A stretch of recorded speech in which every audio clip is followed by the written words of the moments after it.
Hello and welcome to round 10 of the 2020 Formula Virtual World Championship here from Montreal, Canada. My name is Bradley Down and I'm joined today by Robert Mathishaw. Hello. Today then the drivers will be tackling 70 laps of this famous circuit Gilles Villeneuve on a man-made island in the St. Lawrence River, 4.361 kilometres long.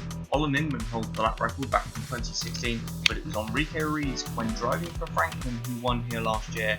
Can he repeat that feat today?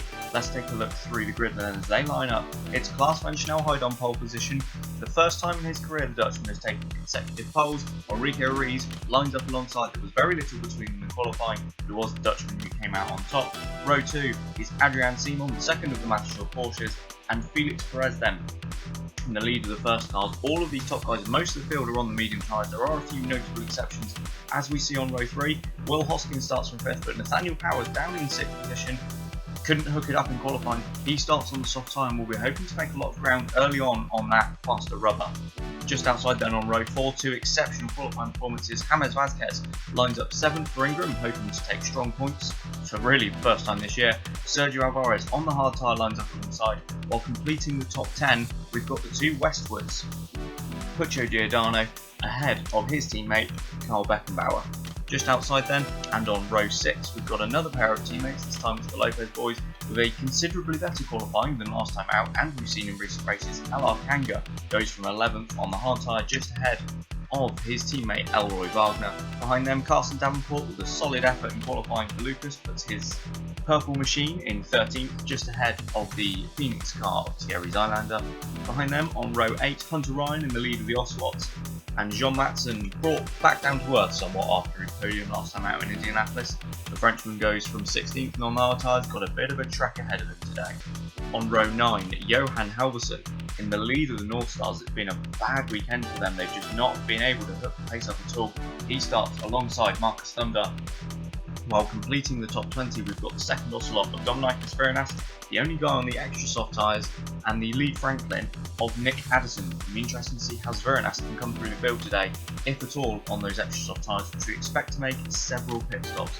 Gabriel Garcia lines up 21st, just ahead of the lead Arrow of Lewis Ellington. Once again, Meteor and AMR failed to qualify for this race. It's Enzo Domenicali who lines up 23rd, with Yukimi Takahashi alongside on row 12, but on the back row of the grid, disappointing for Chima after a maiden points finish of the season last time out, Timo Kinnaman and Nikolai Milkovic.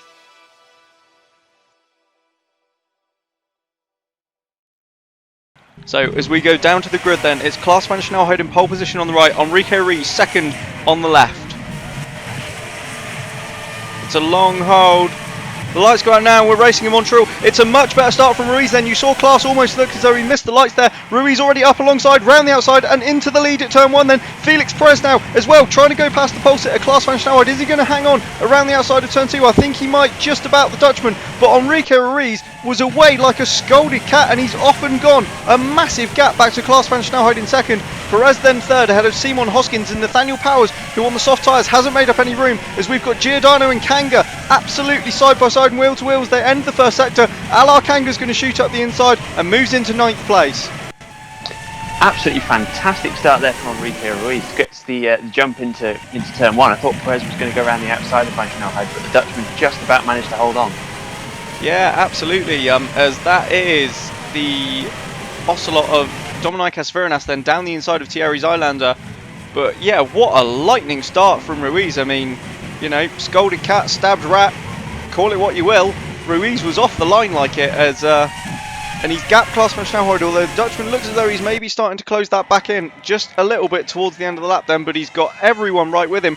But already then, a gap forming sort of between Sergio Alvarez and Alar Kanga, probably as a result of Kanga and Giordano spending quite a lot of the first sector side by side. As across the line at the opening end of the opening lap is Ruiz leading from Klaas, Perez, Simon, Hoskins, Powers, Vazquez and Alvarez, the leading group. Yeah, I think that now Van Snelheid's managed to keep the first behind him. I think hopefully for this race now we'll see him kind of drag back up to Ruiz on the long straights at the back of the circuit. But yeah, I think that Kanga and Giordano, that little gap there, it'll be interesting to see whether that now dictates some clear air for the front runners to come into when they pit.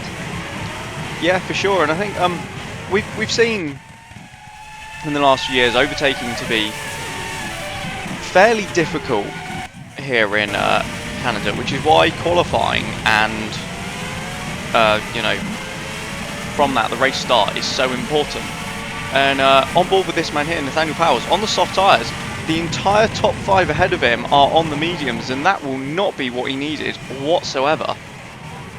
No, not at all. I think it's a bit of a dilemma now for the team to see how far they can really make any progress in this race.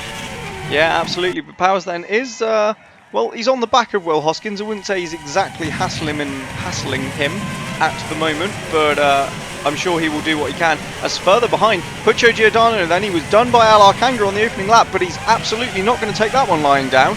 And Giordano goes back through. The Italian on the medium tyres, Kanga on the hard tyre, and I wonder if that's going to have an effect here. As look at the gap Giordano's pulled already, and now his teammate Carl Beckenbauer is all over the back of the Estonian. Yeah, Beckenbauer obviously keen now to get past Kanga and be back up with his teammate there. But again, another strong performance from both the Westwoods and the Lopez cars. Kanga qualifying significantly better than he has done in recent races, certainly. Yeah, well, I mean, to be fair, from last time out, it couldn't have got much worse for Kanga, could it? No, absolutely. I think that the only way was up, and indeed he has managed it. But yeah, I'm sure Dylan Lopez down on the pit wall will be far happier with his car starting on the 6th row. I mean, obviously you'd prefer them slightly higher up, but I think it is what it is at the moment. Again, a strong performance from Westwood in qualifying, both cars inside the top 10. Yeah, I think that they're relatively meteoric rise, hasn't it? Like from the first couple of races, they were always kind of in a strong position from where we were expecting them on their return to Formula Virtual, but they've just gone from strength to strength. I think as we've got is that Beckenbauer? Yeah, and that is a great move there on the hard tyre against the hard tyre Al Arcanga. Was it? Sorry, I missed that one. I just looked away a second. As I did just see though, looking back, Klaas van Snelheid sets the fastest lap then. It looks as though he's closed that gap back up to Enrique Ruiz, and practically nothing now between the two leaders, who have ever so slightly pulled away from Felix Perez in 3rd place. Yeah, Perez, I think similar to the United States V-Prix, we've got kind of a bit of a stratification of the field there, that Perez has not quite held on in the first couple of laps to the first two, but well, as we saw in the United States, anything can happen, a long race. So yeah, no, Perez I think is just starting to hold on to the front runners, and hopefully he'll benefit from anything during the pit stops or anything else that happens during the race. Yeah, very much so. And just on qualifying form then, as obviously with Beckenbauer moving past Kanga, that's put Westwood back to where they qualified. A team that it really didn't go well for at all was North Star. Halverson and Garcia down in 17th and 21st they were. So Garcia's made a bit of ground. He is on the soft tyre, don't forget. But North Star haven't been quick here all weekend. They had no pace in free practice, no pace in qualifying. It's bearing in mind Halverson was on the podium last time out, and obviously that came as a result of a few people falling off the track in front of them and hitting issues. But North Star have been pretty quick in recent races, so that's a real strange one. Yeah, no, it's certainly not where we've become accustomed to seeing the two North Stars during this race, but I think it's just a sign of how close the midfield battle is, really, that you go to a circuit with possibly certainly different strengths and weaknesses for each car, and yeah, they can go from being right at the head of the midfield to almost being right at the back of the midfield battle, can't they, really? Yeah, it's strange, as I say, I mean, they'll absolutely be looking to come through the field. Halverson on what we expect to be, prior to this race, the fancied medium tyres. I think that says a lot that the 5 of the top 6 are on that that compound, about what teams' thoughts were heading into this race.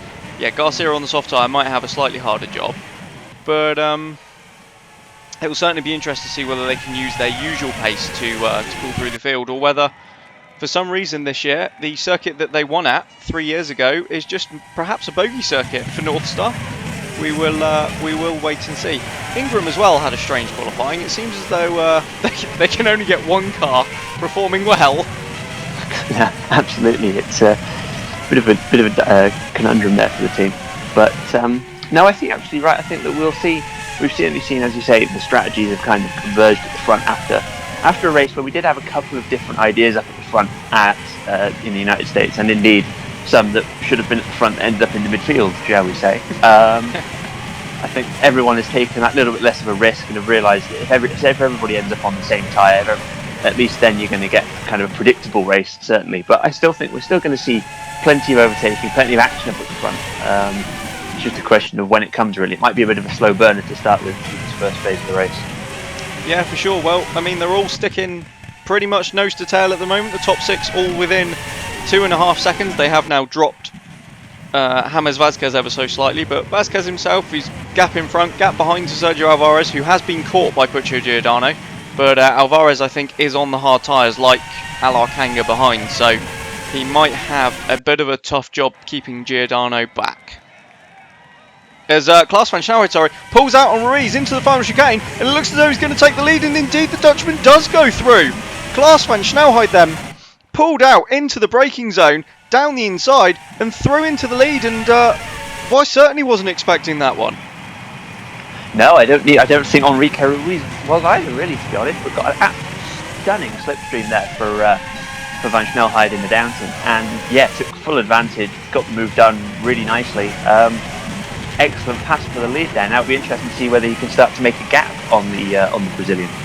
Yeah, it certainly will be then. We'd seen Klaas, closing up, sticking close in the last few laps, but as we said, we don't usually expect to see passing here.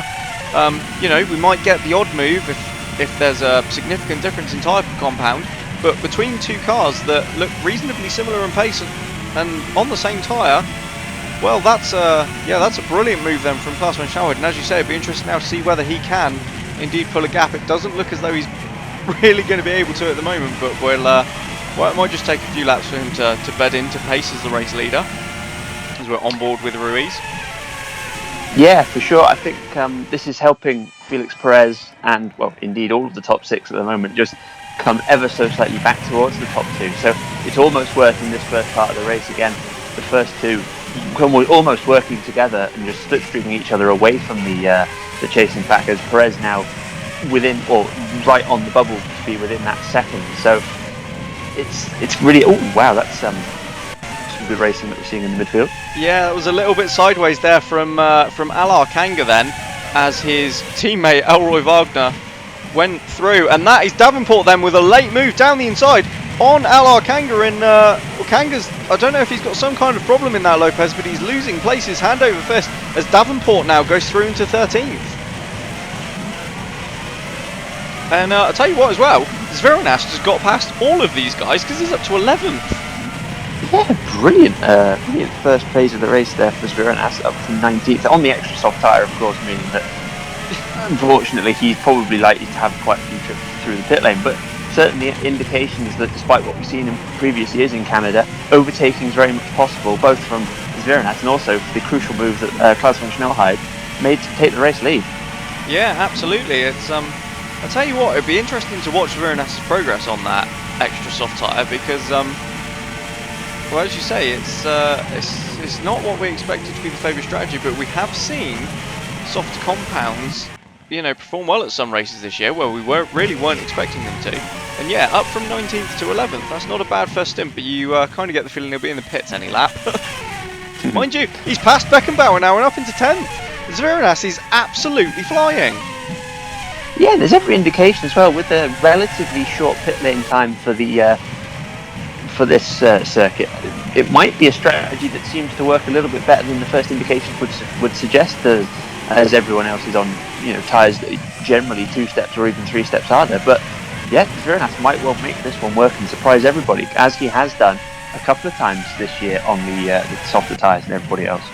Yeah, absolutely. Well, he is the only driver out there on the extra soft compound, so we'll definitely keep an eye on him throughout this race and see how his progress goes. Another team, actually, when we just in terms of the qualifying, who didn't really have a particularly good session, and that was Chima. Now they've been, they were in Q1. They were always getting out of Q1 in the sort of like the recent races, and then they pulled themselves obviously above that bracket last time out in Indianapolis with 2 points for Nikolai Milkovic, a 9th place finish, and then suddenly they've rocked up here and occupied the back row of the grid. As just going to cut across myself, because that is Puccio Giordano down the inside of Sergio Alvarez then at the final chicane, and the Italian goes through into 8th. Yeah, great move there from Giordano. It's an interesting point you make about the Cima, and also I've noticed that the tracks where they seem to do quite well coincide with the tracks that the North Star does quite well at, and then both teams seem to be struggling relative to their pace that we've come to expect from them in recent races. So I don't know whether, as you say, it might just be the nature of this circuit. It doesn't suit either of their cars. I hadn't picked up on that one, to be honest. That's quite interesting.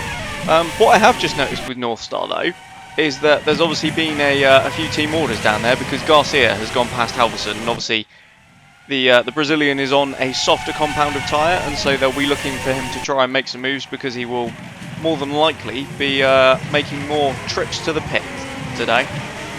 Yeah, most definitely. As up front then, Klaas van Snelheid hasn't gapped on Rico Ruiz as he'd have wanted to. It's still about 0.4 to half a second between the pair of them. They've got about a second back to Felix Perez, but I don't think that's really any more than it has been at any point. No, it's definitely kind of stagnated out a little bit. Ruiz is right up behind Klaas van Snelheid, but I don't know whether he's a little bit more reluctant to make the move or whether simply that the Downton on this day in history has got a little bit more top end than the Porsche. But yeah, it's all just kind of settled down at the front. I think this one might be a race that's won on pit stops, particularly bearing in mind that everybody's on the same strategy. So certainly the top five runners, obviously Powers on the soft tyre rather than medium. First five runners, you'd expect them to be in every lap the same lap. So yeah, this one could be won and lost in the pit crew here. Yeah, absolutely could be. Or alternatively, if any of them do, you'd almost say, if any of them were able to eke their tyres out a lap longer, well, depending on when they pit for the first time, that might mean not making an extra stop. But I'd almost say if they can get out in clear air, which, at the pace they're going, they're already 8 seconds clear of Fuccio Giordano in 8th place. So I reckon on those medium tyres, by the time they need to make a stop, they'll probably have a reasonable amount of clear air, possibly even ahead of Vasquez in 7th. It will almost be a case of which one pits first and gets that undercut. Yeah, no, I think you're absolutely right, and it'll be interesting as well where the pit lane sorry, I'm just going to interrupt you because down the inside on Will Hoskins then goes Nathaniel Powers, and he's been sat there for 11 laps as Hoskins gets very sideways, hitting the inside curve in the second part of that chicane. But finally then, Nathaniel Powers on that softer compound has gone through and into 5th place, but you've got to think he'll have taken a lot of life out of them in those opening 11 laps. As into the pits then comes Dominicas Virinas, and at the end of lap 11, that is a nailed-on 6-stop strategy. Ouch. Yeah, definitely. It'll be interesting to see where he comes out. So he was about 12 seconds behind the leaders, wasn't he? So had he got ahead of Alvarez then? I believe he had just about. Okay. So rejoins about 31 seconds back. Last, but 18 seconds then, so 16 to 18 seconds I'd say is a reasonable bet. So yeah, actually, Giordano there in 8th position. They only need to make another maybe 6 or 7 seconds, and then they're already well and truly in the clear air there. So especially considering James Vasquez with some pretty good relative pace, a lot better than his teammate Jean Matson after what was an incredible result for the Frenchman. But it looks like it's Vasquez's turn to be the Ingram on the pace today. Yeah, Matson seems to have been brought back down to earth a little bit, doesn't he, this weekend? After his first podium for the Ingram team last time out, after some 6 years of trying. Yeah, no, it was a really good feel-good story. I think that it was a paddock full of smiles throughout the paddock for the most part. I know that there are some teams that were slightly less pleased with the result, shall we say, but no, I think it was a popular result that made a lot of people in the paddock very happy. So never going to complain too much about that. Yeah, almost definitely. I think Matson is one of the most likeable people in the paddock, isn't he? Yeah, I don't think I'd ever heard anyone have a bad word to say about him. No, definitely not. As the Frenchman is struggling at the moment, then down in 18th. What tyres is he on actually? John Matson's on the hard. To be fair, he is on the hard tyre. So this one still could very well come back to him. Yeah, it absolutely could. I mean, at the moment, the highest runner on the hard tyre then is Sergio Alvarez, who's still doing an absolutely phenomenal job in 9th place. Obviously, he has lost that position to Giordano now, but still holding on pretty well, it has to be said. Yeah, not losing all that much time to the leaders either. So the hard tyre and that Phoenix both seem to have some pretty decent pace, and I think that's probably backed up by the fact that there are a couple, but not that many really high-speed corners on the Circuit Gilles Villeneuve. So you've got that combined with the damp power in the back pushing it along nicely. It could be another really good day for Phoenix. 2 or 3 weekends in a row now we've seen Phoenix really showing their potential. Yeah, most definitely, and they'll be hoping for a good result. They've sort of slipped behind a little bit, some of the midfield teams who have picked up now some really great results. You know, Ingram last time out with that second place. Westwood have picked up strong double points finishes as Veronas on his fresh extra soft tyres and in clear air sets the fastest lap. Mind you, he has already caught Nikolai Milkovic pretty much. But yeah, Phoenix seem to have slipped away from that midfield battle a little bit, so they just need some consistent points finishes to try and drag themselves back in. Yeah, for sure. I think it's absolutely. So I got distracted by my side of the commentary box before I decided to come in and hang on. That's quite all right. As we see up front then, Nathaniel Powers, since he's got past Will Hoskins, the Downton showed a lot more pace. He did before Zviranas on his fresh extra soft pumped in the fastest lap. It had gone to Powers on the lap that he'd closed the gap between Hoskins and Simon, and now pressuring the Frenchman for what is 4th place. Yeah, I think that Adrian Simon's pace again in this race, it's decent, but I think his qualifying, which was pretty good, 3rd place on the grid. I think he got jumped by Felix Perez at the start, which has kind of hampered him a little bit. But he's right up thereabouts, but I don't know whether he'll be making much more progress from where he is today. Yeah, to be fair, I think Simon probably got caught out a bit at the start by class. I mean, if you watch the replay of the start, it looks as though Van Snelheid almost missed the lights going out initially. He started, a good while after Enrique Ruiz got away, and with the grid being quite tight here, I mean, that would undoubtedly have hampered Simon behind him. No, that is a very good point, actually. Yeah, no, that's absolutely something that I think that Adrian Simon will have. Yeah, definitely.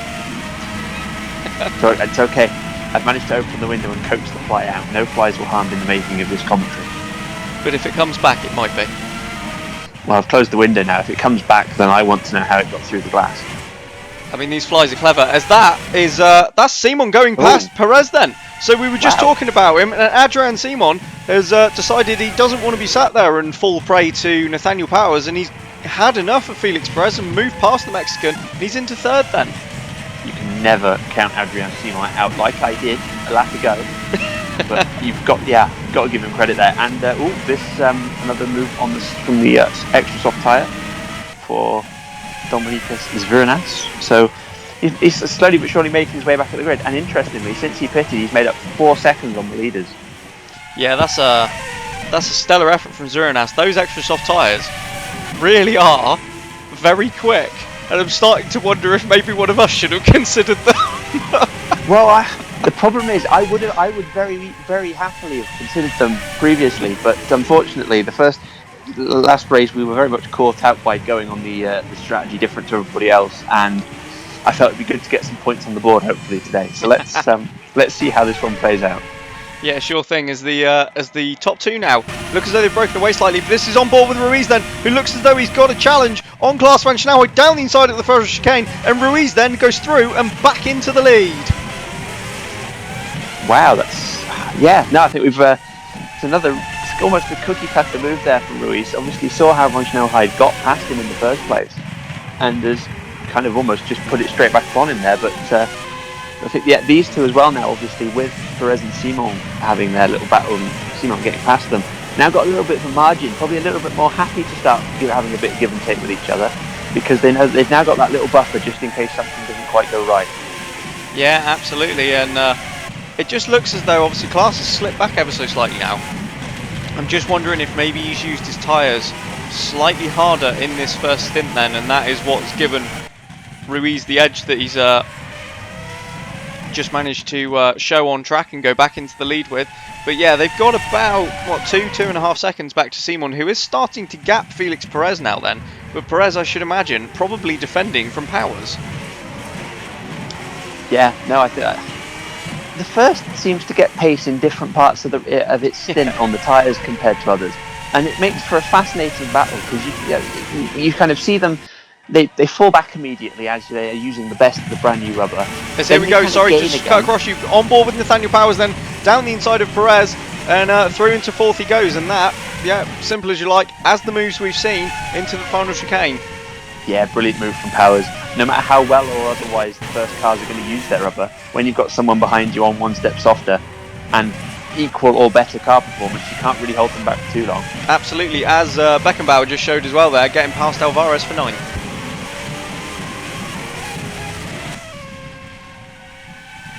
But yeah, it's interesting what you're saying about the the first cars using their tyres at different points in the race.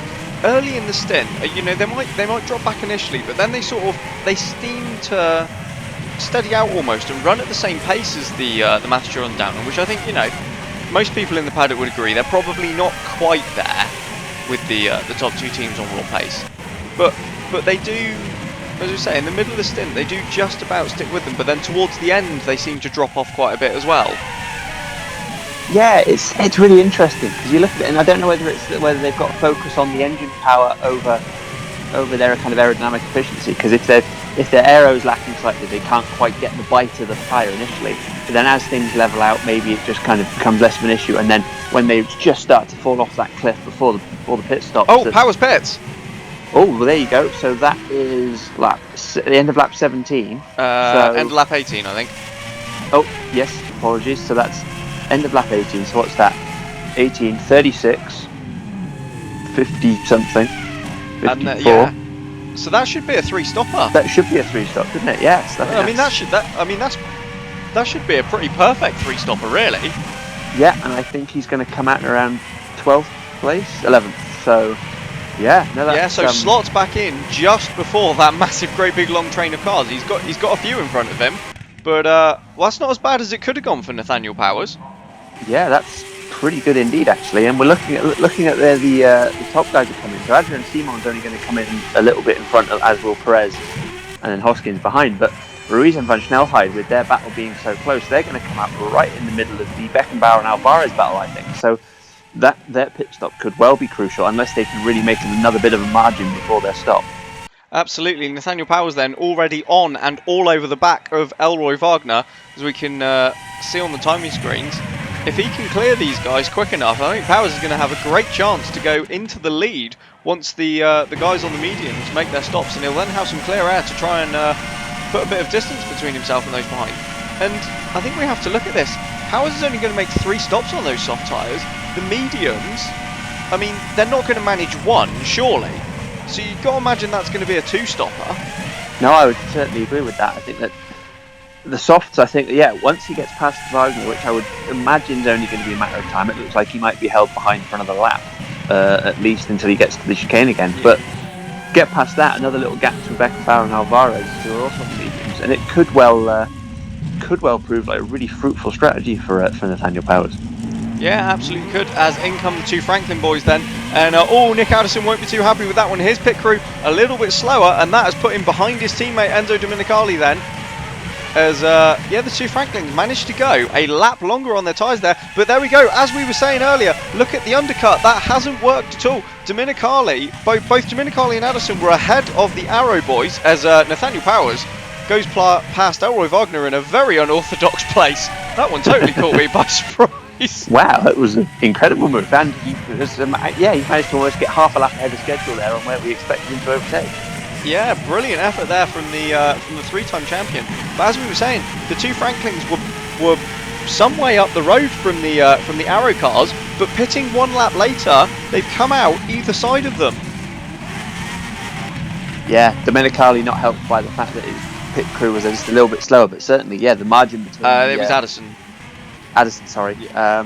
But the margin between Domenicali and the Arrow cars has really dropped. So I think that as well that'd be interesting when the medium-tired runners do come in, because as we've seen so often this year, the fastest drivers in the fastest cars pitting a lap before most people.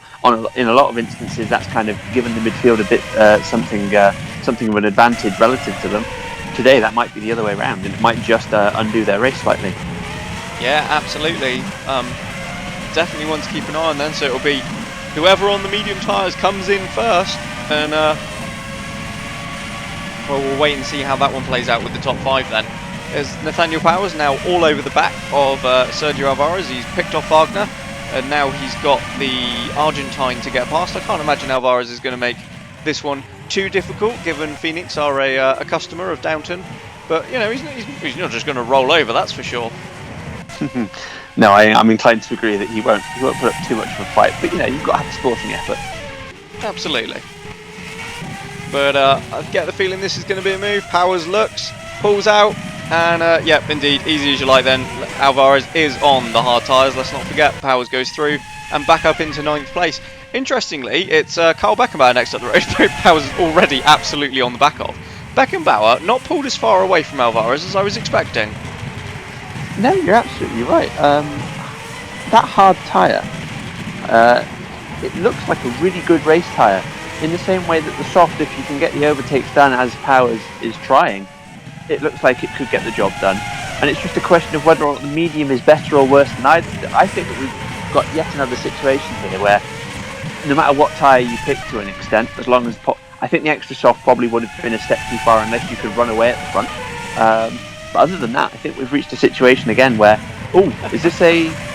Oh, that's another move from Powers, yeah, on Beckenbauer at the same place that he got past Elroy Wagner. Excellent move. But yeah, what I'm saying is that I think that we've got 3 compounds of tyre here that we're going to get to the end of the race, and they're all going to have exactly the same race time normally. So yeah, it's just a question of seeing how everything plays out once again. Yeah, I'm thinking that. I mean, we need to look at if we look at Hermes Vázquez, who, I mean, this is a stellar effort so far. Where we've completed 22 laps now, and he's only 13 seconds off the lead. I mean, that's a stonking effort from the Colombian thus far. But Sergio Alvarez on a harder compound of tyre, who we're expecting to probably make one less stop at least. Well, one less stop, because no way the medium is going to do 3, is there? But unless Alvarez can get to the end without pitting, but I highly doubt that one. He's only, what, 9 seconds back? I mean, that's... Oh yeah, looking at what we said, he's half a pit stop behind, and you would think a lot more than halfway through the advantage that he's going to gain from it. So yeah, no, I think we're going to see the hard tyre runners really kind of coming to the fore towards the end. Especially when you consider once Alvarez pits, Vázquez pits, he's likely going to come out behind some other hard-tyred runners, which is probably going to, hold him up a little bit. You think Kanga's on the hard tyres, and I think Thierry Zylander is as well, just behind him. Yeah, the Belgian there in 14th place. Yeah, I think that it's one of these races again that we're going to watch it, and there might be points where there's not necessarily overtaking action everywhere. Although, to be honest, we've seen quite a lot for a race around this circuit. We certainly have. I think it's going to be one of those ones that you got to watch to the end, purely because we won't know until the very final round of pit stops, and even then, after that, we won't know what the pecking order is going to be really at all. Yeah, for sure. It's certainly one to keep an eye on. There's Nathaniel Powers there now that he's got some clear air past Carl Beckenbauer. Bangs in the fast slapper, 16.8. That's pretty rapid. As Veronas makes his second stop, yeah, Powers is already 3 seconds clear of Beckenbauer and rapidly closing up to the back of Giordano. So those soft tyres are certainly working.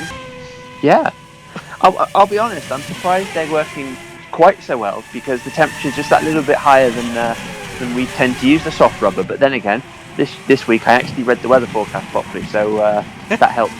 We've stopped using our previous supplier, and now we're using Météo France, and we have a lot more information than we need, so it's good. I was going to say, has your previous weather forecaster been fired? Yes, very much so. But no, we're now just left him in Indianapolis. Yeah, I would say he's now working for local Indiana television. I'm sure he'll be predicting a hurricane before long.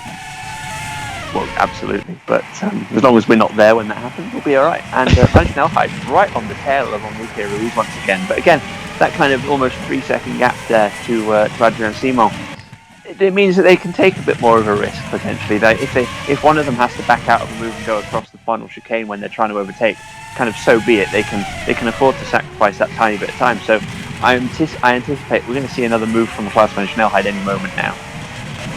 Yeah, it's the Dutchman certainly looks as though he's preparing, or he could also just be waiting and maybe they're going to try it in the pit stops. We'll wait and see. I'm sure. I mean, Klaas is a racer. He'll want to do it on track, won't he?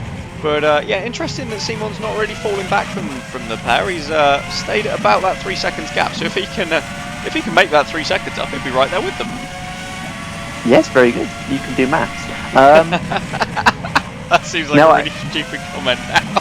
No, but going back to what you say about Klaas Schnellheid, no, you're absolutely right. He's a racer. He's going to want to get this done before the pit stop, or indeed, if he comes back out again, he'll do it before the next round of pit stops, or at least he'll aim to. Because Van Schnellheid this season and in previous seasons, he's one of the few drivers that we've seen who's really, really happy to go wheel to wheel with literally anyone. Like, are we about to get a move? Yeah, from I think this Powers? is. I wasn't going to say anything because I think it's going to be quite easy for Nathaniel Powers. In fact, he's pretty much already through before the braking zone on Puccio Giordano, such as the advantage he's got on those fresh soft tyres. And Powers then goes up into 7th. Yeah, very good move again. Powers, he's now got a good 5 second gap as well to try and make that strategy work for him. But Yeah, so going back to Van Schnellheid, the only other driver I've really seen who's willing to make that kind of move against anyone is to an extent Adrian Simon. But again, Van Schnellheid takes it to a whole new level. He really doesn't care what car or who's in the car that he's racing. He'll just overtake them if he can. Like, he's so ruthless, but he's managed to just kind of clean up his act a little bit. There are a couple of races in his early career where you kind of uncertain as to whether or not he was being a little bit unsympathetic to the car, or whether he was actually just going to be a little bit too error prone. But he's almost becoming one of the most complete drivers in the championship right now. Yeah, he certainly. I think Klaas has absolutely improved as he's gone on, but then he is still very, very young. Let's not forget. I think I've forgotten the age of my own driver. I think he's 22. I think you're right. Yeah, because I think he's a year younger than Alain Kanga, I want to say, or is he a year older? I can't remember. But There's some there. yeah, no. But then, so Van Schnellheid. If you look at like the youngsters in Formula Virtual, you got Van Schnellheid, Perez, Vasquez, Alvarez. You're kind of going through, and you can't forget others such as there are quite a lot of people in the midfield and further down the grid who you'd classify as a youngster. But I think what we're going to see over the next couple of years, I would imagine, is that the drivers up at the top, the elder statesmen, if you like, they're still holding their own, but eventually they're going to have to be replaced. I think we've got a lot of talent in the midfield and further down that people can kind of dip into as and when required to fill those top seats. And I think they're going to do an absolutely sterling job. Yeah, absolutely. You think as you say, guys in the midfield that deserve a top seat. I mean, Vasquez and Alvarez absolutely have more than proven themselves. Kanga, obviously was in a top team, still part of the the Porsche Academy. I think this is going to be Klaas Van Schnellheid trying to take the lead back from Ruiz. Then he's got the inside line into the chicane. Ruiz is going to try and fight it. The two go absolutely wheel to wheel through the chicane. Then Ruiz kicks the back end out, but it is Nathaniel Powers, Klaas Van Schnellheid, who takes back the lead. What that's done, that's allowed Adrian Simon to close the gap down by about a second to the pair of them. Yeah, I don't think Van Schnellheid was expecting Ruiz to put up quite that much of a fight, and I'm not sure Ruiz was expecting to put up quite that much of a fight either, to be honest. Well, if there's ever a man to chase a lost cause and come out ahead, it is Enrique Ruiz. That's very true. In this instance, Klaas Van Schnellheid goes through with a relatively clean move, and yeah, I think we're going to see again these two kind of driving along quite happily, nose to tail for a bit. But I don't anticipate it's going to be that long until the first pit stop for the medium tide runners, because after all, they're only 7 laps away from reaching half distance. Yeah, that's very true. They are getting really close here. So that is the danger for the hard tide runners, that if somehow they do, I don't think they will, but if they do manage to take these medium tyres another 7 laps, then any advantage that the hard tide will have will surely be kind of rendered removed. Pointless. Well, yeah, because I'm pretty sure they won't go to the end of the race, not in these temperatures. No, absolutely not. But, they do go on another lap then. Klaas leads Ruiz through the chicane. Adrian Simon will be sat behind going, go on lads, do that again, I'll get another second closer. I think what Adrian Simon's actually hoping is that he might, I don't know whether he's, I know that he's had quite a lot of bad luck, but I'd imagine he's almost at the stage now where he's hoping that in a couple of seconds time every time he reaches the chicane, he'll be driving through parts of Porsche and Downton. Well, that's very true. With none of them being his own. Absolutely. Yeah. Interestingly, Hoskins were right on the tail of Perez for 4th and 5th for the first team as well. So, yeah, no, it's interesting to see how close they are now that they've after Hoskins took the win at the home race for the team. Perez and Hoskins both really closely matched this season so far. Absolutely. I think this. I'm just going to. I'll go back to first and second. I just want to say, obviously, Powers we see on screen is now right up with James Vasquez. Is he going to? Oh, he thought about a move into what's quickly becoming his favourite corner, didn't he? But Vasquez saw that one coming and covered it off. So Powers is going to have to try somewhere else, possibly into the final chicane. But the Powers is now within what we reckon is roughly about the pit stop window of race leader Klaas van Snelheid. So if Klaas pit, and Klaas does pit, Ruiz follows him in then. So the two race leaders pit on the same lap, but Simon carries on. And that, I don't think is going to help him at all. Perez pits as well, and Hoskins carries on. So the it's not quite the top three, is it? But the three that were ahead are the three that have pitted first.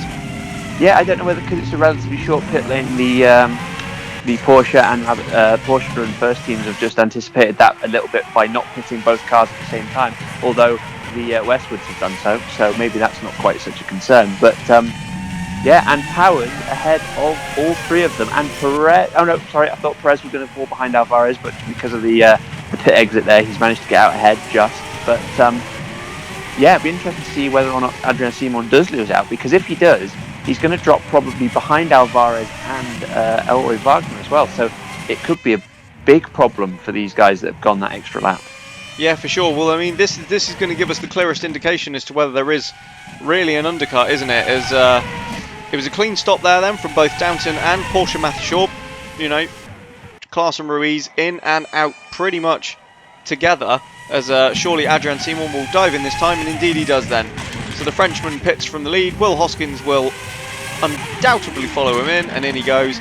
And they had about 21 seconds to Perez to be, well, Simon did. So I fancy his chances of coming back out in between Ruiz and the Mexican. Yeah, absolutely. And as Nathaniel Powers takes the lead on the soft tyre, the more I see of Nathaniel Powers now, this is the crucial stage of the stint for him. When did he pit the first time? 18. So he's got 6 laps of perfectly clear air with no traffic in sight at the moment, with Kinnaman only 40 seconds behind. Absolutely. Really, and in fact, there we go. Sorry, Simon's come back out, and he's only 2.3 seconds behind Ruiz. So it doesn't seem, I think, probably half a second in that extra lap, isn't it, really? Yeah. But this is really now, if Nathaniel Powers is going to get something brilliant out of this race and maybe even take the win, this is the stint that's going to do it. Although on the used soft tyre against Van Snelheid's new medium rubber, he's not really pulling out, and indeed I think he's lost a couple of tenths this lap. So I think that it's going to get him quite a way up the field potentially, but I don't think it's ultimately the best strategy. Well, we will keep an eye, as we say. This is Powers' opportunity now. He's got the clear air, as you mentioned, and really needs to make the most of this, but it doesn't look as though he's able to. The tyres look as though they are absolutely past their best. Interestingly, Simon didn't lose a whole lot of time, but Hoskins did lose about 2 seconds to his teammate, because he was right with Perez before they both pitted. Yeah, I don't know if that was just a mammoth in-lap from Adrian Simon or what, but it worked for him. Klaas van Snelheid sets the fastest lap, and up ahead, that's Thierry Zylander going past Alar Kanga for 8th place. Great move there from the young Belgian. That's two young drivers I know really well, really fighting out brilliantly in the midfield battle there. But the Van Snelheid fastest lap, that's really not what Powers wants to hear. I'll be surprised if the team tells Powers that over the radio, because I'm not sure that's what he wants to hear right now. No, almost definitely, as I should imagine they'll keep that one from him, although if he's checking his mirrors at all, he will see his fellow Downton driver. a slightly larger car. Approaching rather rapidly. Interestingly, James Vasquez, when he came out of the pits then, was behind his teammate John Matson. He's still behind his teammate John Matson. I'd have absolutely expected Ingram to orchestrate a move there, or even I'd have expected Vasquez to be able to get by, bearing in mind he's on fresh mediums compared to now rather worn hard tyres that are on his teammate's car. But I was going to say slightly hurting the Colombian, but actually he had quite a gap to those behind, so he's probably alright, although Giordano is closing in fairly rapidly. He doesn't want to be sat there too much longer. I do suspect it's only a matter of time before Vasquez can get this move done. and as you say it. There we go. Domenicali up to 15th after an absolutely sterling run in the... that was a Larry move, Jean Matson there. Domenicali, after a really good performance in the United States V-Prix, which was unfortunately curtailed by, I believe it was a fire, wasn't it, if I remember correctly? Unfortunately, not quite at the same heady heights, but really doing a thoroughly decent job in the midfield again. Yeah, and Nick Addison as well, his teammate, has got past both the Arrow cars that he came out behind after his slightly lengthy pit stop. Absolutely. I'm looking... Oh, go on. Oh, no, I'm sorry, I'm looking at the timing screens. I'm just kind of struck by the Ocelots. And I don't know whether quite a lot of that is just because... Although Hunter Ryan is on the right strategy if you take what's happening with the leaders. And I'm just bemused because at the start of the season we were expecting Ocelot to be at least thoroughly in the midfield battle and kind of heading it at points during the season. Well, when they were to start with. Well, yeah, and they've just kind of disappeared, haven't they, off to the bottom of the timing screen? And it's a shame because there's two really talented young drivers in there. I have to say, Zviranas keeps getting a strategy where it demands him. Oh, that's another brilliant move from James Vasquez there, but it's demanding Zviranas overtake probably cars. What, he must make at least 50 overtakes every single race at this point. Vasquez on the brain because he's just done that move on Kangaroo. He obviously got told that Giordano was closing and decided he didn't fancy that one. I think Zviranas has made more overtakes this season than everyone else put together, to be honest. Yeah, I'd really like to see him start from slightly higher from the grid. And on a strategy where he doesn't have to overtake everyone. Yeah, I think it'd be thoroughly entertaining, to be honest with you. Yeah. Once again, though, 7th and 8th for the Phoenix cars. I'm not sure that's going to stay the same for much longer with the charging James Vasquez, but Phoenix must be absolutely delighted with their performance so far this season, particularly with the changes that are going ahead of the team. Yeah, for sure. As obviously we knew a while ago that Alex Easton, the founder of the team, was going to step back due to some other personal work commitments coming up, as this looks as though it's going to be Thierry Zylander losing the position then to James Vasquez, but that is of absolute no surprise. The Colombian is on fresh tyres, and behind his teammate Jean Matson loses out to Puccio Giordano as the Italian goes through and up into 11th. But yeah, Phoenix going to be handed over. Alex will still be around from time to time. We'll still see him. He'll still pop his head in the door, I'm sure. I believe we'll still be dealing with him. But it's going to be his friend Christian Sear? Christian Sear, yes. I believe, who's going to sort of essentially take over the day-to-day running of the team, albeit in conjunction with Alex himself. Yeah, I think it's a clever move. Alex, obviously, as I say, his commitments mean that he might not be able to commit quite the same amount of time as he has done previously to the sport, but bringing in someone like that to really kind of just take over the donkey work, but I suppose that's a disservice to what Christian will be doing. And there we go, that's the the soft tyre Nathaniel Powers coming in, so doing 2 stops before the hard tyres first. Yeah, that was Powers though, diving in at the end of lap 35, so he's gone 1 lap less on this stint.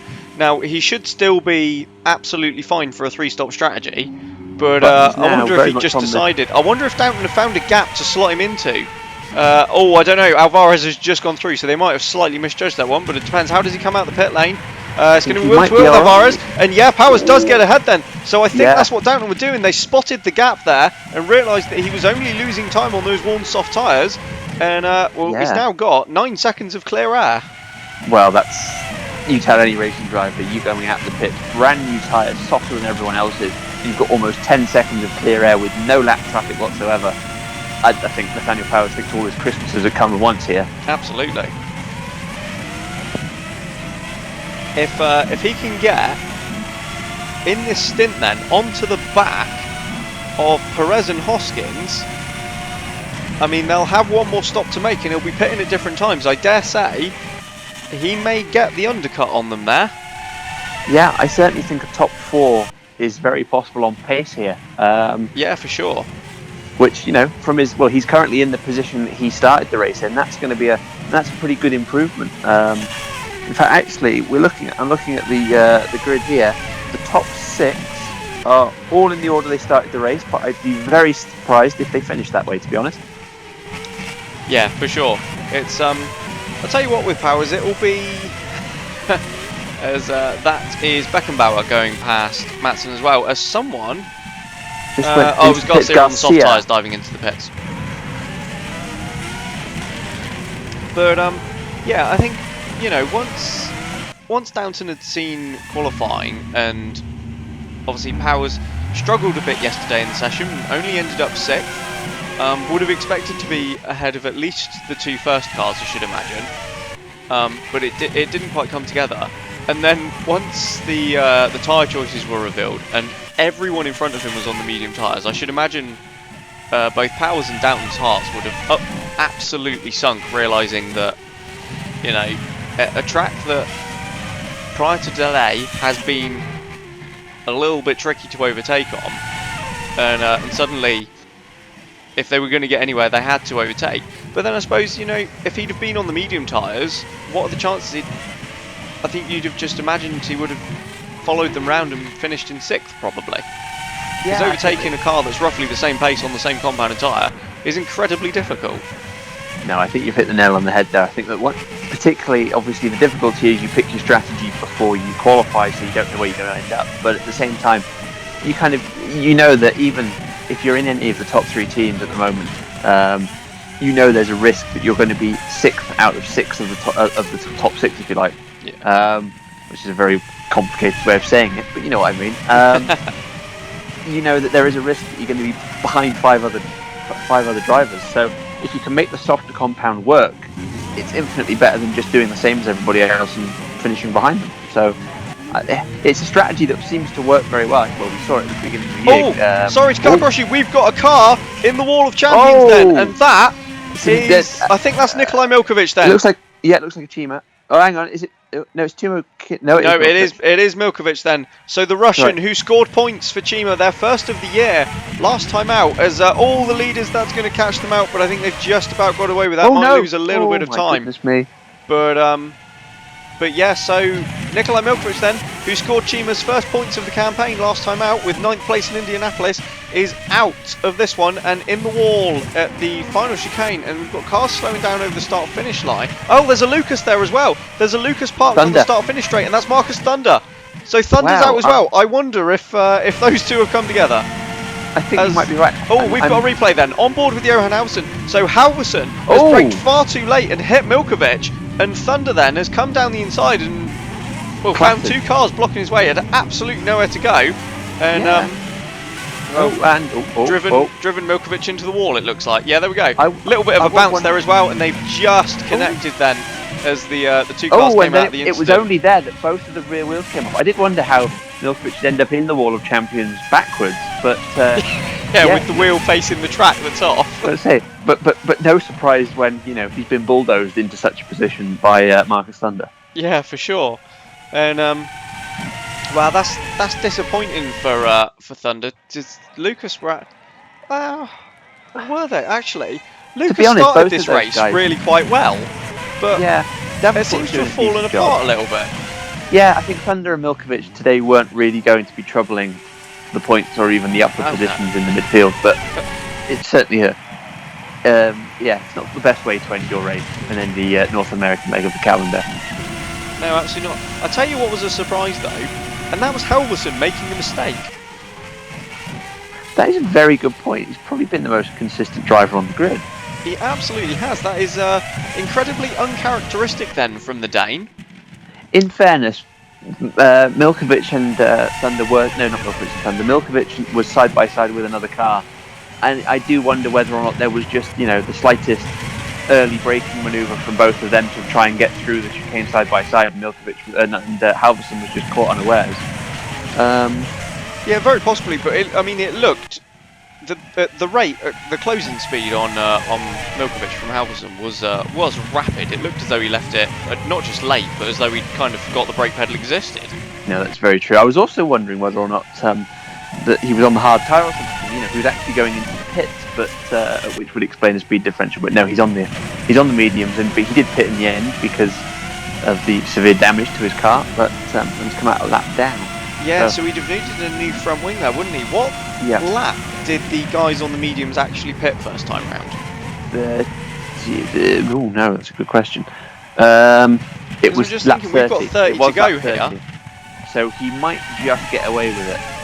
Yeah, he's either going to just get to the end, or he's going to have to pit on like the second to last lap, the third to last lap, and that's going to be painful. Absolutely. Although I'll be honest with you, Alvarez pits. Alvarez then the lead runner on the hard tyres. Well, there you go. So actually, yeah, pretty good call for the one stop there, with relatively even stints in between. So it'll be interesting to see where he comes out and then where he gets up to. So Jean Matson also in the pits. Kanga doesn't, interestingly. Yeah, nor does Islander, to be fair. Oh wow, okay. I forgot Thierry was on the hard tyres.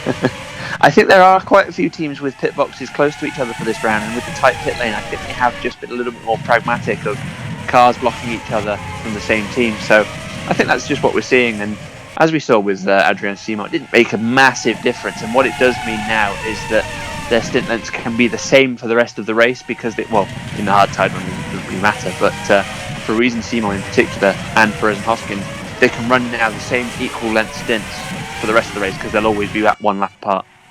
Yeah, for sure. Was that Halverson unlapping himself from Adrian Simon? I believe it might well have been. Halverson's determined to get that lap back, isn't he? But I just mentioned Lucas a minute ago. I wonder what's gone on there, because Davenport and Wagner, I believe, are both on. I'm just going to double check this. They are both on the mediums. Davenport started behind, but as Zylander and Kanga now both dive into the pits then for their hard tyre pit stop. Davenport had got past the German and was running ahead for the whole first stint. But I noticed after their pit stops he was some 4 seconds behind, and he's obviously slipped back a little bit now. But I think something might have just gone wrong in the pit stops there for Davenport and Lucas, and that looks as though it's cost them a little bit. And that's a shame, because they were running really strong. No, definitely. I think there's still plenty of race for them to get something back as well.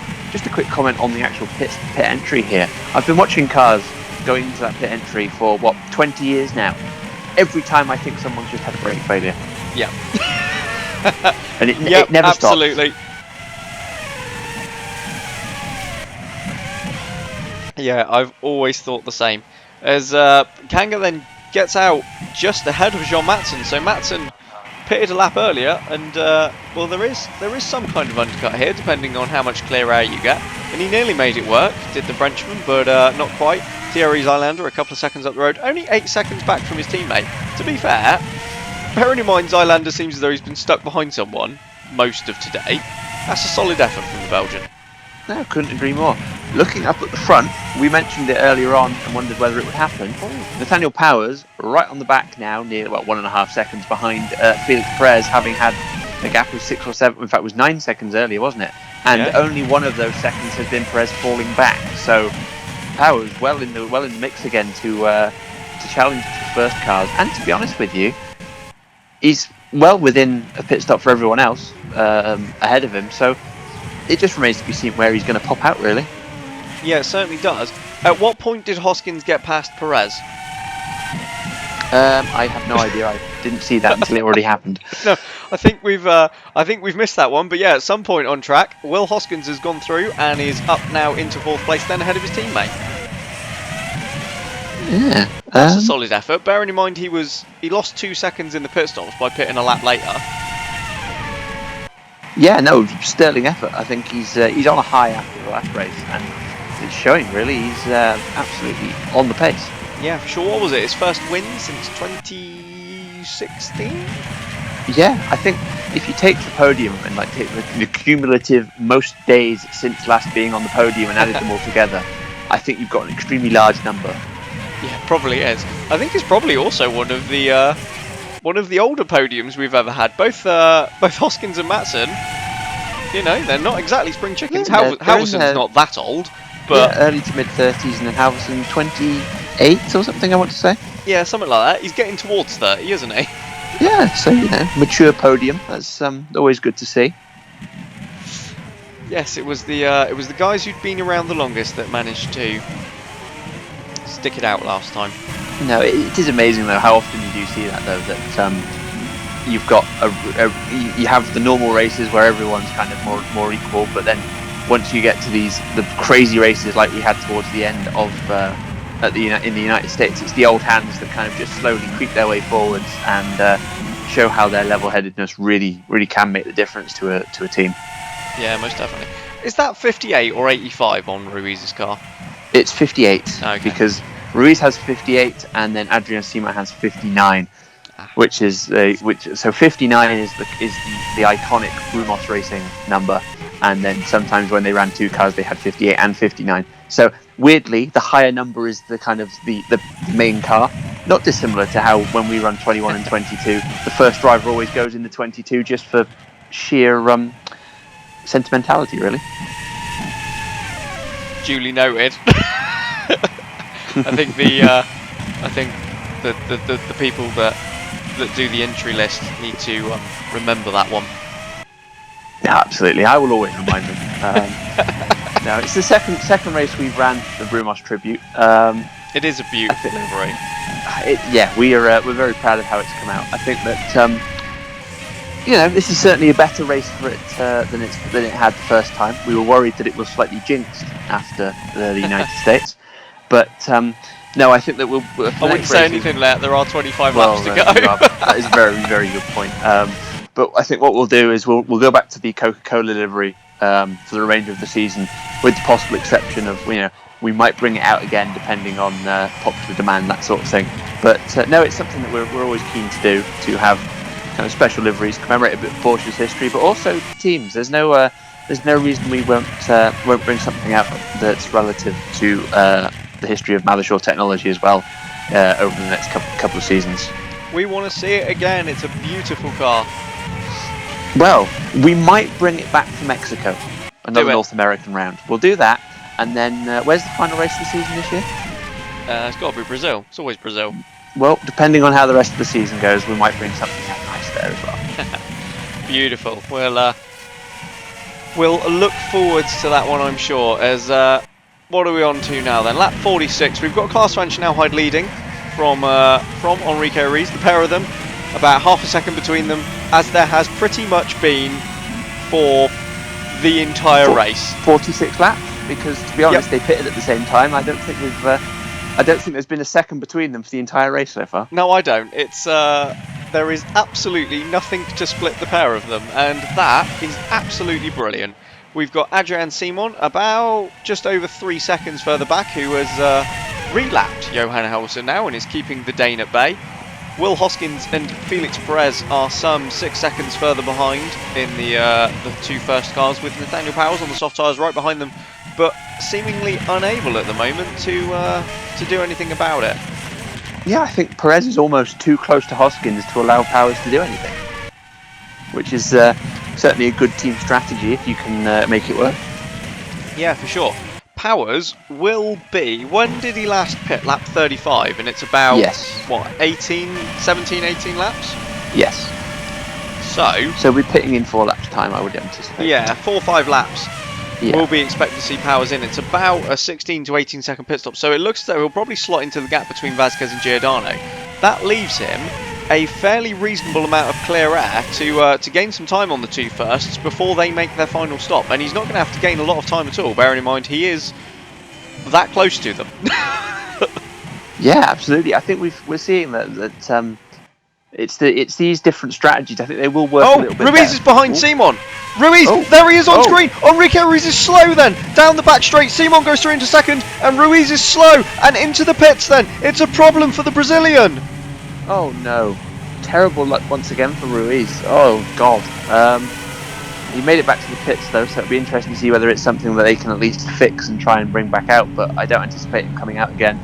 It was a big slowdown there on the back straight. That's such poor luck from Enrique Ruiz. Yeah, on board with the championship leader then, and indeed the team do wheel the car into the garage, and so for the second time this season then, Enrique Ruiz retires while contending for the lead of the race. I mean in France he was in the lead of the race, but that is a disaster for Ruiz's championship, and he will not score for the 4th time this season from 10 races.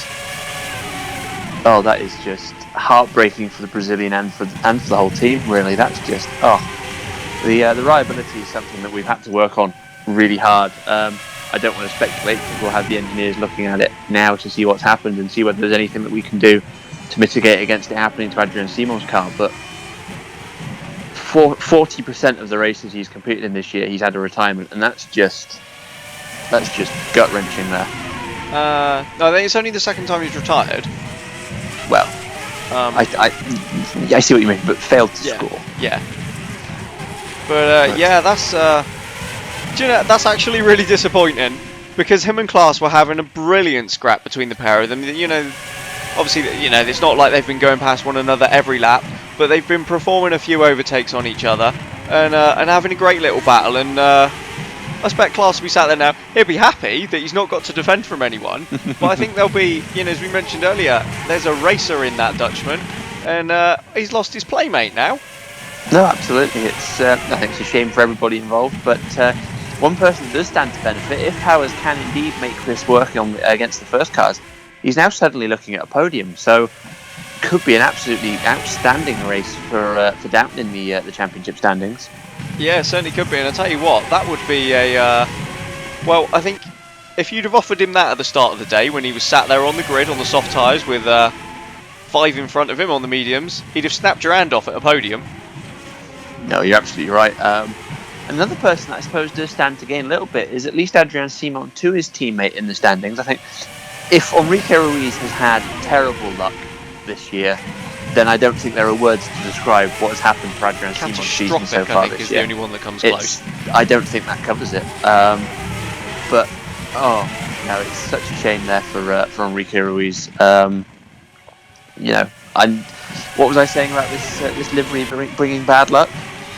Well, yeah, I mean, you kind of jinxed yourself there, didn't you? Well, I might not bring it back at all after this one, but yeah, we'll see. I don't know. I really want to see it in Mexico. Let's say, how late in if we've won the championship by Mexico, I'll take the risk. But oh dear. But that's really disappointing then to see Ruiz retire from this one. It leaves Klaas van Snelheid with about 4-second advantage up front, as we just saw on screen. Obviously, we were talking about something else. But Nathaniel Powers goes past Felix Perez then. So he doesn't even want to wait for the pit stops. He's done one first already, and all over the back of Will Hoskins. Yeah, on the old rubber as well. It's only a couple of laps until we're anticipating him coming back into the pits. Powers really doing a good job there. Although it is kind of converging slightly, because they've only got 10 laps to go on the medium tyre before they pit. So both cars with aging rubber. But Powers really showing his mettle. Do you know, I don't think he's going to wait. Powers pulls out the slipstream then. Will Hoskins looks as though he hit the limiter or something halfway down the straight, and Powers pulled out really early, was pretty much through before the corner, and he's up into the podium places. Absolutely brilliant. Are we about to see Perez get past? No, I thought we were just going to see the first car side by side there. But so there you go, double podium on the cards for Downton as it stands. I'll tell you what, he's only 7 seconds back from Adrian Simon. If Powers can come out in some clear air, and he's got, about 16 seconds back now to James Vazquez, he's close to it. Yeah, no, it's all coming together really nicely for Powers, as we've got a now lonely Klaas van Snelheid really, just laughing. Feels, I think that, as you say, Klaas enjoys a good race. He's not going to be too concerned about the fact that now his team will just be saying, giving him some lap times to aim for, and he can just bang them out now for the rest of the race. I'm pretty sure he'll be happy, particularly after the manner in which he failed to, or he had such bad luck in the United States. Yeah, for sure. I mean, Klaas would be desperate to make amends for what happened in Indianapolis. Not that it was obviously his fault, but it did go wrong, and he was. I mean, it really was a race. He should have won. were it not for the problems that he had with the tyres. But yeah, Class B very keen to make up for that one and win here. And well, I mean, it looks I don't want to say it because I said it in Indianapolis and it went wrong. So I'm not going to say it. Say not that we heard you. I hesitated and I didn't actually say it. Powers then, about 7 seconds back from Adrian Simon. It's going to be really close with Vasquez when he comes out of the pits, isn't he? Vasquez, another man who's benefited from Ruiz's time. He's up 6th now. That's some solid points. Bearing in mind the miserable luck that Vasquez has had this season. Yeah. No, I think that he's certainly due a good result. And, you know, if all hell breaks loose in the last 18 laps of this race, 2 England podiums in a row, not. Well, now hang on. Maybe. Don't do that. No. I'm more than happy with Vasquez on the podium, but let's just have a nice calm end to this race, yeah? Okay. I don't want the drama we had in Indianapolis. At this point in Indianapolis, it all looked quite good. But yeah, I mean Vasquez. Bearing in mind, so Halverson, I don't even know where Halverson came from. Matson had a Denmark. Very good. I've got Nathaniel Powers in the pits for what we are expecting to be his final pit stop now. Yeah, we have them. So that's 17 laps. That's just going to be okay, I think, there for the Brit. So where's he going to come out? In fact, I don't. Yeah, I think Vasquez has gone through. It's going to be I think Vasquez is going to have enough. So Powers is going to have to get an overtake done here then. Yeah, well, he gets paid enough, so we'd hope that he can manage it. And indeed, so what's the gap now then? It's 26 seconds between Simon and Powers. Yes. Because I mean, he'd already passed the firsts on track, and he's clearly going to have more pace in these next few laps before the medium-tyred runners pit. So yes. I think the podium is, you know, nailed. I'd say nailed on, barring anything disastrous happening. Yeah. No, I can see this one turning into, if Powers can really get the hammer down, get past Vasquez easily, and almost make up and shoot down a bit of that gap to the first cars before all the medium-tyred runners pits. I can see this being a 1-2 for Downton. Yeah, it's. I think Powers can make it work, but he absolutely has to pull his finger out. He's caught Vasquez at exactly the right point on the track, but he needs to get this move done here and now then on the back straight. He's in the slipstream of the Colombian. Is he going to pull out? I don't think he is into the chicane, and indeed he doesn't. Vasquez keeps the position, and Powers is going to surely lose a lap then of his fresh tyres here in Canada, and that is only going to hurt his chances. Yeah, it was a kind of almost a key moment of the race there, whether he was going to get past, but you know, we've seen him make some moves in the second section of the circuit as well, so I don't anticipate it being that long until he gets past Vasquez, so I don't think it's catastrophic just yet. Well, I know, but every corner is crucial, isn't it? We saw the rate at which he caught Vasquez up, and you know, clearly those soft tyres have some pace in them, and being stuck behind Vasquez isn't what he needs, but absolutely right. This is the pistol. This is the move. Yeah, there we go. He's coming up to his favourite overtaking spot in the track, though. But Vasquez saw him off last time and does again. Then the Colombian absolutely having none of this, and Powers is he's just hemorrhaging time here now. Then to the leaders from what he could be closing up, and he needs to get this move done now. Then into the final chicane. In the words of Luciano Pavarotti, it's now or never. It certainly is. But yeah, look at the run he's got now then. Closing rapidly up to the back of Vasquez, but that Jaguar engine looks as though it's got some top speed on it, and I'm not sure Powers is going to get this done. He pulls out, but it's too late, and indeed Vasquez does keep the position, and I think, to be honest, any chance now of Powers taking second has long gone out the window. Yeah, I think that it's just starting to become a little bit more difficult for Powers, but yeah. I'll tell you what though, this is a stellar effort from Vasquez on worn medium tyres compared to fresh softs to be able to hold up a car that's considerably quicker as well. Yeah, Vasquez showing some good turn of pace here, bearing in mind that, you know, five laps to go before he gets rid of those tyres, and Garcia in the pits 2 laps later than Nathaniel Powers. Yeah, crazy, isn't it? How much longer the midfield runners can go on their tyres. Interestingly as well, Vasquez, after the pit stops, obviously he got stuck behind his teammate a little bit. Was only about 2 seconds clear of Giordano. He stretched that back out to 10. James Vasquez has easily been the quickest driver today, not in a top 6 car. Yeah, he's been absolutely flying all day. All weekend, to be honest with you, with this good qualifying performance as well. Best of the rest in qualifying. And kind of really held that on all the way through the race. Yeah, for sure. And, yeah, stellar effort. I'm really pleased for him because he needed this. As Powers takes a look down the inside and so on, he just got his front wheel there alongside the rear axle of James Vasquez. But obviously Vasquez, it was his line, he turned in. And Nathaniel had to just back out of that one. Yeah, discretion's the better part of valor there for Powers. He knows that Vasquez will pit at some point. But looking at it, he's now 17 seconds behind Perez and Hoskins and Perez. Yeah. He needs to make this move, otherwise he's at risk of having to actually make the overtakes for the podium. Yeah, I was just thinking that. It's when we mentioned a moment ago that it looked pretty nailed on. How quickly things can change. Yeah, talk about foot in mouth. Yes. This is... It looks as though we may have both jinxed our cars today. Yeah, well, it's still running. That's all we can say. Yeah. The donkey in the back of it's still alive and kicking.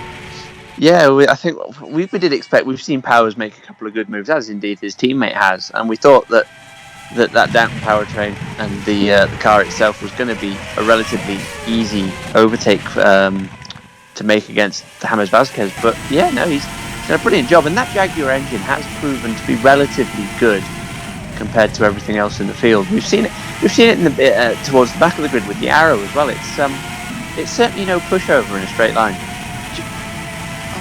Yeah, absolutely.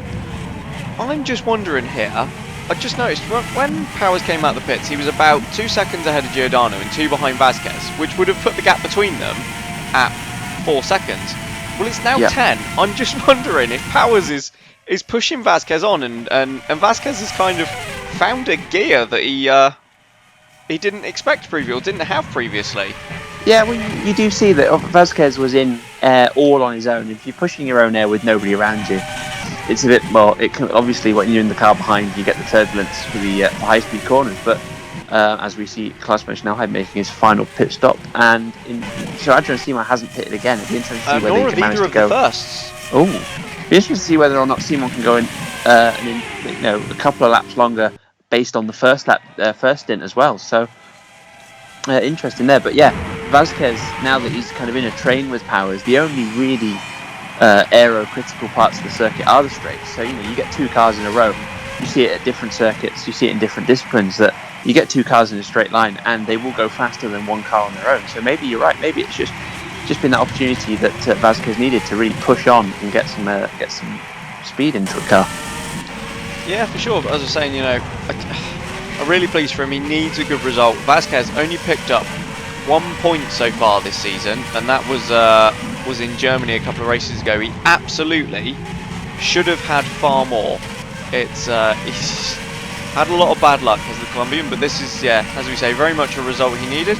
Is Powers going to have a look at making the move this time? I don't know. Vasquez has got him covered off, hasn't he? Yeah, Powers. I don't know whether it's this set of tyres or something that's just not quite got the bite, but Powers he obviously got back onto the back of Vasquez really quickly, but he's almost looked impotent so far this stint. So yeah, just a bit of a mystery really to see where that pace in the Downton has gone, considering as well that there was a car smoking there through turn 1. That looks like one of the North Stars, so I'd anticipate that's Garcia, because I think I saw. Well, I don't know, because I saw. No, it must be Halverson. Yeah, I saw Simon going through shot as Vasquez finally pits and gets out of Powers' way. Then he will be eternally grateful for that one. Yeah, so it'll be interesting to see when Simon and Hoskins pits, because Van Schnellheim with fresh tyres, absolutely, really well. Van Schnellheim taking the gap he already had to them, and is now closing the deficit again. So just really cementing his position in the race as the leader. Sergio Alvarez is ahead of James Vasquez. And that is Johan Halsen who's smoking then. But Alvarez on the hard tyres has jumped Vasquez. If Vasquez wants to take that 6th place, which let's be fair, he absolutely deserves, he's going to need to make an overtake here. Yeah, definitely. I think we're about to see Halverson pulling into the pit lane. Nope, he decided against it. Nope, he's going Simon's in though. Ah, there we go. So and Hoskins does follow him in. Perez though carries on again. Another lap. That's pretty impressive there. So that's 3 laps longer over the course of 2 pit stops, or over 3 tyres or 2 tyre stints. So yeah, light on his tyres today for Perez pitted the same lap as Klaas and Ruiz last time round. Good grief! But Klaas did come in a little bit early. It looked like. Because I'm sure it was lap 30 last time, wasn't it? And he pitted lap 57 this time round. He did come in earlier than anticipated. But I wonder if Downton would just, they had tyre issues in Indianapolis last week and were just maybe covering it off happening again. Yeah, no, absolutely. No, I think you might be right there. But so Powers out ahead of Hoskins came out behind Powers. Oh, Vasquez has done it. Oh, well, there you go. Never that mind. Didn't take long, did it?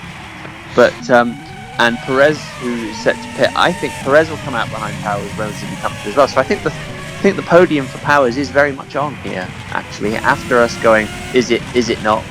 I think we will revert the first time. Yeah, for sure. It does look. I mean, bearing in mind Hoskins was the lead of the 2 firsts anyway. I don't think Perez is going to find that much extra pace on a very worn set of mediums now. So yeah, Powers looks as though he's fairly solid for the final podium position. As in fact there is Perez leaving the pit lane then, having made a stop, and he does indeed come out in 5th place behind Hoskins. Yeah. So looking now that we've got the pit graphic with how many pit stops everyone's made. So we have Dominicus Zvernas with the 5 stops that he's had to make. I don't think, does he have to make another one? I'm not sure. He does, right? Okay, because he's in 20th, having started 19th. So he's had the pace, but it's not gone well. Well, I'm wondering whether it's yet another one of these cases where we've seen with the extra soft tyre that you can overtake everybody all day and then end up exactly where you started. Oh, we had briefly had a yellow flag in sectors 1 and 3 there. So, and again, I think we've had a bit of rough and tumble at the final chicane there. Yeah, I think we've got a bit of a timing screen malfunction, which might be why we're getting some frequent yellow flags pop up, and also why the times have disappeared from the standings on the left and have reverted to pit stops. Yes. We usually get that when we have a bit of a timing screen glitch, shall we say. Yeah, well, in that case, let's take advantage of having the pit information. So the hard-tied runners, Alvarez and Zylander, by far, I'd say, the best of the hard-tied runners. Absolutely, although Zylander looks as though he might be about to lose 8th place to Puccio Giordano, who is an awful lot quicker than down the back straight, and indeed he does go through and into 8th. Zylander tries to fight it, kicks the back end out, but can do absolutely nothing about it and slips to 9th. Yeah, so it's always nice as well to see Phoenix and Westwood racing together on track, because of course both of them based in the north of England. So we've got one in Bolton and one in Manchester. Not Manchester. Is it Manchester? It is Manchester. Remember. It is Manchester. Hence the Manchester B on the car. Yes, that's very true, isn't it? Britain's northern motorsport valley. I don't know what you call it, motorsport moor or something, but God knows. Yes, but it's nice. It's always nice to see those guys kind of on track together, because they share a very similar ethos. Phoenix very much keen on getting the young talent into the sport and kind of advancing their careers in any way they can, while racing with a kind of a modest budget in many cases, but certainly making the most of it. Yeah, and shoestring and an empty crisp packet. Yeah, okay. With the news as well that they've signed James Thompson again for next year, has left a few people in the paddock scratching their heads slightly. But well, apparently he makes really good tea. Well, he makes really good tea, but he also must be a really good simulator driver. Yeah, he's one of them, isn't he? Like, in the simulator, as quick as you like, put him in an actual car and he's a little bit shit. But as soon as he feels the wind on his face, he gets a little bit concerned. I mean, you should put a helmet on. Well, buffeting is the problem, isn't it? As Beckenbauer has gone past Zylander as well now then. So Zylander slips to 10th. and it's going to be a. Well, I was going to say actually it's going to be a task to hold on to a point, but it isn't because Kangaroo and Matson behind him are both on the hard tyres as well. Yeah. So we discussed earlier Lucas briefly and how Davenport had been ahead of Wagner but slipped back. We said there might have been a chance for him to pull back up the field, but it's not really worked for him, has it? Davenport will Lucas will be absolutely ruining whatever went on there earlier in the race that put him behind Elroy Wagner, because it could have been a fairly solid 13th place for them. Yeah, for sure. Looking at the battle for third place, that is now actually a battle more than I was expecting it to be. The soft tyres on again for this stint, I'm convinced that they were a bad batch or something, because the soft tyre on Powers isn't really going anywhere compared to the fresh mediums of Will Hoskins, and that's the sort of advantage that's only going to keep seeping in the favour of Hoskins in the first Ford. So yeah, it's interesting to see the kind of sensitivity that some of these different cars have to the tyres, and even different batches of the same compound. Yeah, for sure. And well, it wouldn't be the first time Downton had trouble with tyres. No, but at least they managed to put some new ones on this time. Well, this is very true. They've not been cooked. Maybe they have been cooked. Maybe that's why they're a bit crap. So maybe they just had to put them on because they didn't want to admit it twice. Yeah. But yeah, be interested to see whether Powers can hold on to that position before the flag. As we say, he does have the compound advantage, but they don't seem to be working particularly well here in the closing stages of the Canadian V-Prix. Will Hoskins pressuring him to try and take back-to-back podiums then after winning last time out in Indianapolis. But Powers will be doing all he can to hold on to that one. We've got Felix Perez just behind them in 5th place. James Vazquez, you'd imagine, is now fairly comfortably in 6th and some way up the road from Alvarez, who, well, Alvarez now will be hoping he can keep the gap that he's got back to Giordano and Beckenbauer, and if they do catch him, he can defend it. To be fair, actually, looking at that shot, he had quite an advantage. Yeah, no, absolutely. Just looking at the kind of the areas of the circuit that are off the racing line, I think that's why one of the reasons as well we might have seen Powers a little bit more reluctant to overtake James Vazquez, because in the 2 spots we've been overtaken, there are an awful lot of marbles on the circuit offline. So I don't know whether there's just that little bit less grip for their and the aversion to getting your tyres a bit dirtier when you're making the move. It's just meant he's had to stay in the wheel tracks a little bit more. Yeah, for sure. It certainly seems as though we have had a lot of marbles thrown off of the tyres here today. I'm just interested looking at the bottom of the... Obviously we saw Halverson with a smoking engine, which normally means a car is going to retire within a couple of laps. Yeah. Well, if he's retired, something's happened to Lewis Ellington as well. That's very true. And I wonder whether or not that's something that's happened which has made the timing system go haywire. That is entirely... I'll tell you what, that would be a hell of an accident, wouldn't it? No, I mean, he's managed to crash and break the timing screen. What did he crash into? The control tower? Well, my thought is that as something's happened to him, it's happened just as the leader overtakes or he gets lapped or whatever, which means that effectively it now looks like everyone was a lap down relative to Ellington or something, because these are the transponders, while they're very clever bits of kit that allow us to kind of have driver trackers, and we know the gaps kind of almost instantaneously between cars. They're electronic pieces of equipment. They can go wrong, and sometimes when you get this kind of overlap, you get a bit of a problem with the reading that just means that actually it just spurts out absolute nonsense. Yeah, for sure. But well, I'm sure we'll get some confirmation at the end of the race. Either way, I'll tell you what, it's been a bad race for Chima, hasn't it? After picking up points last time out, they'll be bloody grateful now. They did pick up points last time out. Yeah, seeing how this is gone. They were rooted to the back of the grid, and they were rooted to the back of the race for the most part.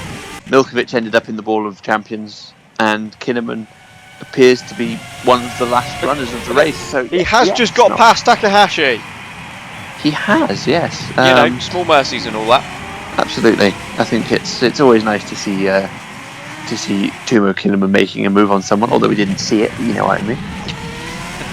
Yeah, absolutely. As Dominicas Veranas is 19th and exactly where he started, with one more stop to make. Veranas is going to be last here, isn't he? I think you might be right. I don't think that's worked at all. No, it's... it's just a very odd situation. But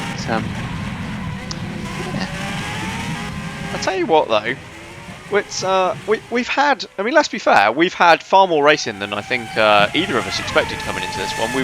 We were preparing a lot of chatter about a lot of nothing really, just to try and fill time because we were expecting not to see a whole lot of action on track. But we've had far more than expected.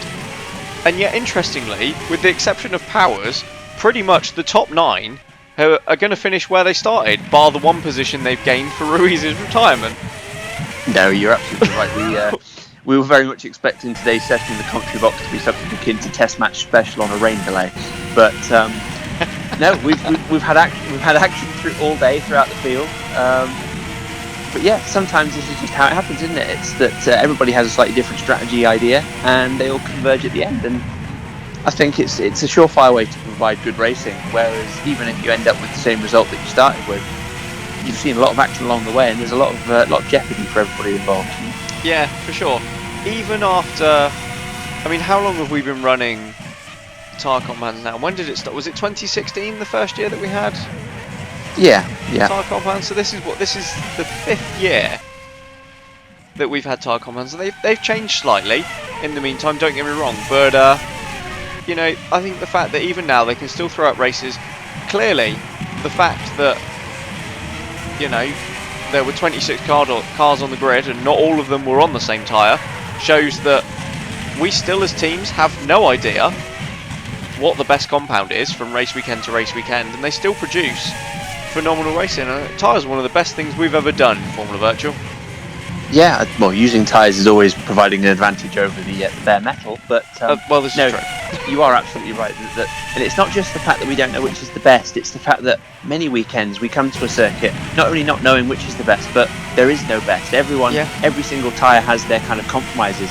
There's a tyre that if you can get the clear, like, you know, if Powers had much more clear air today, rather than being cooped up behind James Vasquez, and that would have come down to what?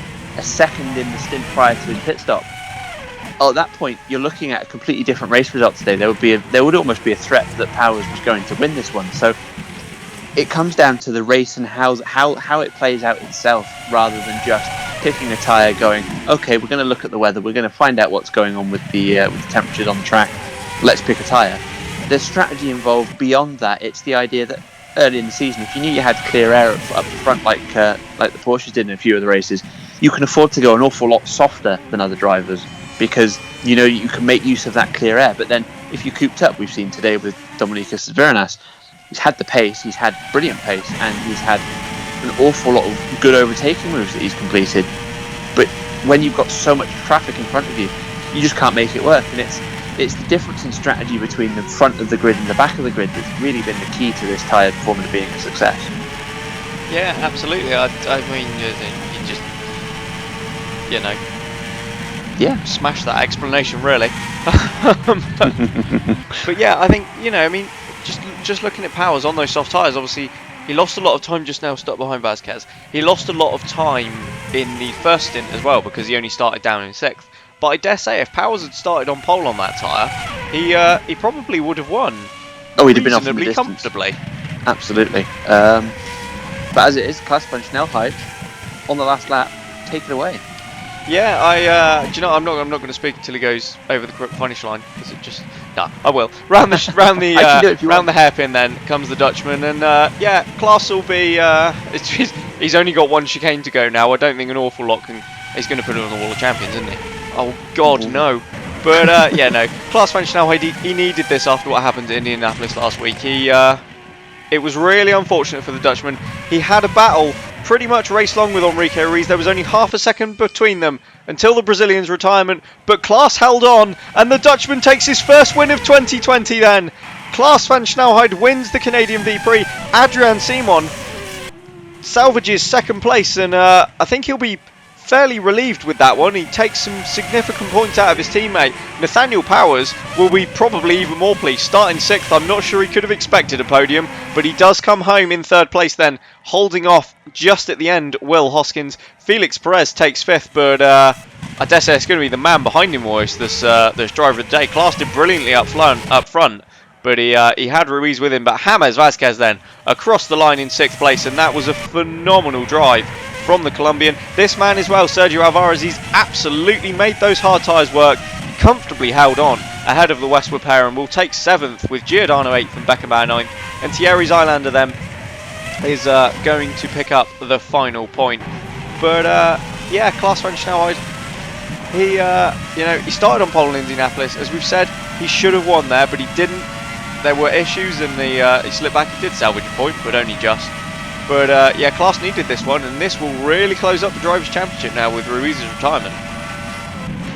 Yeah, Van Snelheid imperious today, and once Ruiz came out of the equation, dominant race performance. I think you're right though, James Vasquez was driver of the day, but man of the moment, Klaas van Snelheid. Yeah, absolutely. He's been waiting a while for that one, but his streak of winning a race in every season he's competed continues. Klaas van Snelheid wins the 2020 Canadian V-Prix.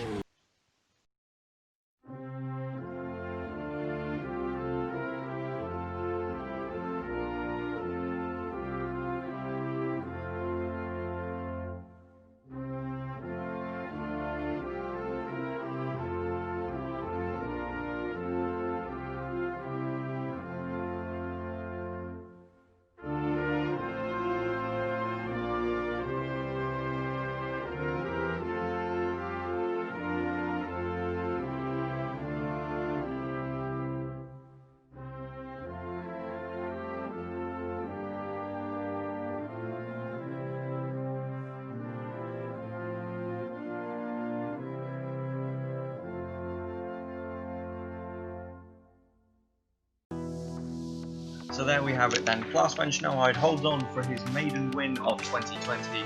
Adrian Simon and Nathaniel Powers joining on the podium. The Brit will be very pleased with that one, starting on soft tyres. Stunning performances from James Vasquez and Sergio Alvarez in 6th and 7th, while Thierry Zylander picks up his first point of the year. Disappointment for Enrique Ruiz, though retirement from 2nd place really hampers his championship lead, as Nathaniel Powers set the fastest lap and Johan Helpson was a bad race all round for North Star.